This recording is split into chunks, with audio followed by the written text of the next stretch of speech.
Bonjour à tous, ravie de vous retrouver pour ce JT. La fête de la musique a déjà débuté un peu partout dans le Finistère. Cette année, c'est la 30e édition déjà. Alors, quelles évolutions a connu cet événement au fil des étés? Notre invité, le musicien brestois Olivier Pollard, nous donnera son sentiment sur la question dans un instant. Avant cela, le point sur l'actualité de ce lundi 20 juin. Pour commencer, cette image insolite ce matin à Brest, une trentaine d'agriculteurs et leurs moutons rassemblés devant les portes du tribunal d'instance. Ces éleveurs bio sont venus soutenir 8 agriculteurs convoqués aujourd'hui devant la justice parce qu'ils avaient refusé de vacciner leurs bêtes en 2008. Depuis, la vaccination n'est plus obligatoire. Alors relax ou amende pour les 8 éleveurs finistériens poursuivis, le jugement a été mis en délibéré au 17 octobre. Autre rassemblement, celui des motards en colère. Samedi, 1 millier de motards s'est réuni à Brest avant de rejoindre d'autres motards à Quimper. Un cortège très bruyant. Au total, près de 3000 motards se sont arrêtés devant la préfecture pour protester contre la politique de sécurité routière mise en place par le gouvernement le mois dernier. Mercredi 22 juin, c'est la journée nationale du don d'organes. Mais dès ce week-end, l'association ADOT 29 a lancé sa campagne de sensibilisation, notamment à Carantec. Certains passants sont repartis avec leur carte de donneur, un geste citoyen qui peut sauver des vies. On écoute 2 membres de l'association interrogés par Erwan Lousseau. Il faut quand même reconnaître qu'en France, on a quand même 34 à 35% de refus de la famille, souvent, parce qu'on n'en a justement pas parlé avant, et la famille ne sait pas la décision qu'elle doit prendre. Donc il faut le dire maintenant, il faut en parler, il faut en discuter. On peut parler par exemple de religion. La religion, aucune des religions actuellement n'est contre le don d'organes. Je parle bien de religion. Dire oui, pour nous, c'est pas un frein au deuil. Au contraire, on se dit qu'il y a des gens qui, au-delà de ce drame, peuvent vivre. Aujourd'hui, on sait que quelque part, il y a des gens qui peuvent respirer, qui se lèvent tous les matins et qui pensent au donneur et qui pensent à la famille du donneur. Depuis 2004, on a un fichier interne à la DOT dans lequel on rentre toutes les personnes qui s'inscrivent chez nous et qui permet, ce qui s'est déjà produit, que des familles téléphonent en disant est-ce que la personne était pour ou était contre. Ce week-end, c'était aussi l'élection de Miss Finistère à Morlaix. Samedi soir, Joséphine Diop a été élue devant 700 personnes. Une élection un peu particulière puisque la présidente du jury n'est autre que la brestoise Laurie Tillman, actuelle Miss France, mais surtout ancienne Miss Finistère. Erwan Lousseau a suivi la cérémonie. Il ne pouvait y avoir d'élection de Miss Finistère sans la présence de Miss France 2011, Laurie Tillman, présidente d'un jury pour le moins éclectique cette année.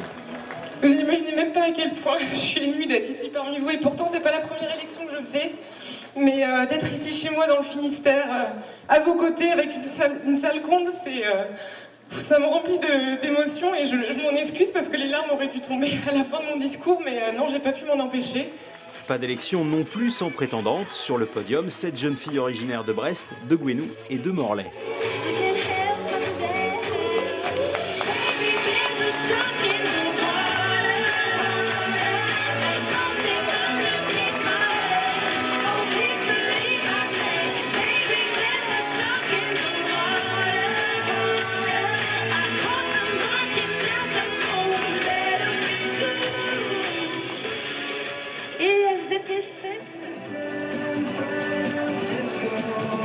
À l'entracte, les jeux sont faits, le destin des 7 candidates dépend du vote du public, mais surtout de celui du jury, désormais en pleine délibération. Et pendant ce temps-là, les belles finistériennes s'entraînent à être Miss.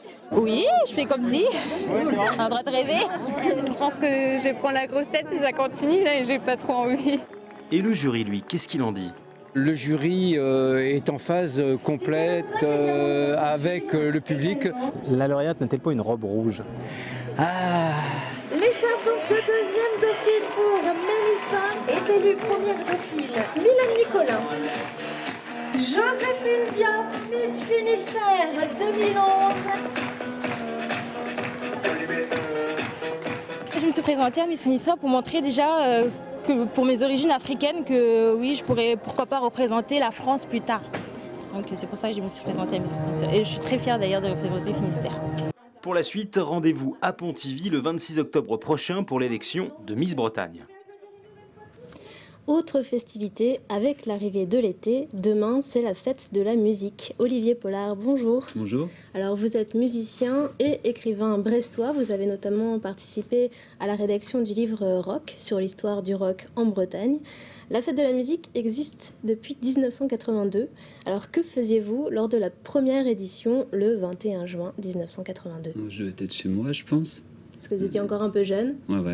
Non, et puis je sais pas s'il y avait grand-chose à l'époque. En 82, je suis pas sûr que la fête de la musique ça n'avait pas du tout la même portée qu'il y avait aujourd'hui. Est-ce que c'était plus fêté dans les grandes villes ? À Brest, ça a apparu quand alors ? Je pense que ça a commencé par Paris, les grandes villes. Ouais. Après, ça s'est étendu petit à petit. Il a fallu quelques années pour que la fête de la musique devienne un rendez-vous incontournable tous les ans, le 21 juin. Et non, c'est en 86 que le Clash avait monté Rock sur la Blanche, qui a un peu... un autre festival de musique. C'était un festival, oui, c'était un festival, mais qui avait lieu fin juin, Jardin Kennedy, donc tout le monde se réunissait là-bas, et le Clash, l'association Clash, qui gérait complètement l'événement, sélectionnait une dizaine de groupes brestois, et comme les Coyotes Pass par exemple. Oui, on va en voir quelques-uns. Que je vois à l'écran. Voilà, les Fleshtones, c'était dans le cadre de ce festival Rock sur la Blanche. Et où l'autre groupe brestois comme les Fleshtones, ici en 87. Et tout le monde se réunissait pour fêter la musique au Jardin Kennedy. Mais c'était exclusivement du rock.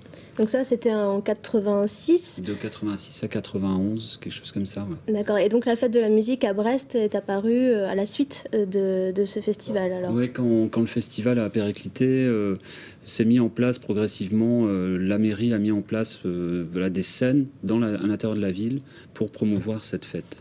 Et alors, quels souvenirs vous gardez de cette époque, les premières fêtes de la musique ? Je suis assez nostalgique de Rock sur la Blanche. C'était vraiment, moi j'ai des souvenirs extra de voir tous ces groupes, toute cette ambiance au Jardin Kennedy. La fête de la musique maintenant, telle qu'on la connaît aujourd'hui, c'est différent. Il y a beaucoup plus de groupes, il y a beaucoup plus d'endroits différents. Ça n'a vraiment rien à voir. Et moi je préfère l'ambiance, je me rappelle de cette ambiance-là qui était complètement différente de celle qu'on a aujourd'hui. Parce que vous avez un regard sur la fête de la musique en tant que musicien et spectateur. Qu'est-ce qui a changé selon vous alors en 30 ans ? Pourquoi on ne retrouve plus cette atmosphère parce que c'est très différent. Vous décrivez ? C'est mieux dans un sens, c'est moins bien parce que voilà, moi je me rappelle d'avoir passé des super soirées au Jardin Kennedy. Mais la fête aujourd'hui, c'est beaucoup plus de groupes avec dans des styles très différents. Donc on a des scènes par thème.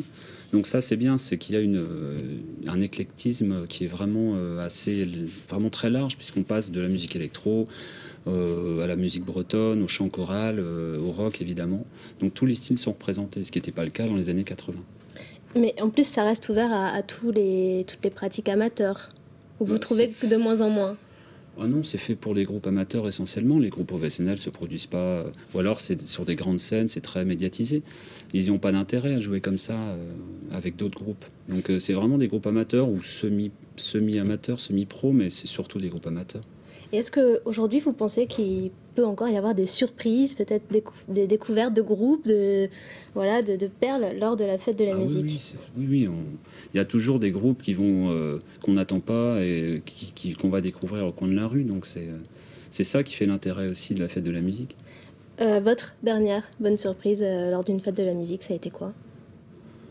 Je sais pas, ça fait... Je connais déjà les groupes qui jouent ici, donc la plus grosse claque que j'ai prise en fait de la musique, c'était à Paris il y a une quinzaine d'années, parce qu'il y avait des groupes partout et ça jouait dans la rue directement sur le trottoir. Et ça, je trouvais ça vraiment génial. Ici à Brest, il y a des scènes qui sont organisées, donc voir un groupe sur scène, c'est différent de le voir au ras du sol. Il n'y a pas cette proximité qu'on peut avoir et que j'ai connu à Paris. Mais il y a quand même dans la rue de Siam des groupes qui jouent au bord de rue, c'est ça que je préfère. D'accord. Et alors, vous allez faire quoi lors de cette fête de la musique, là, cette année, demain, le 21 juin ? Comme tout le monde, on va déambuler dans Brest et puis, au gré de ce qu'on va voir, rester plus ou moins devant une scène ou une autre. comme tout le monde, je pense. Donc rendez-vous demain un peu partout dans le Finistère pour la fête de la musique. Merci beaucoup d'être venu nous parler de vos sentiments par rapport à cette fête. Merci à tous d'avoir suivi cette édition. Je vous donne rendez-vous demain pour un nouveau JT. Au revoir.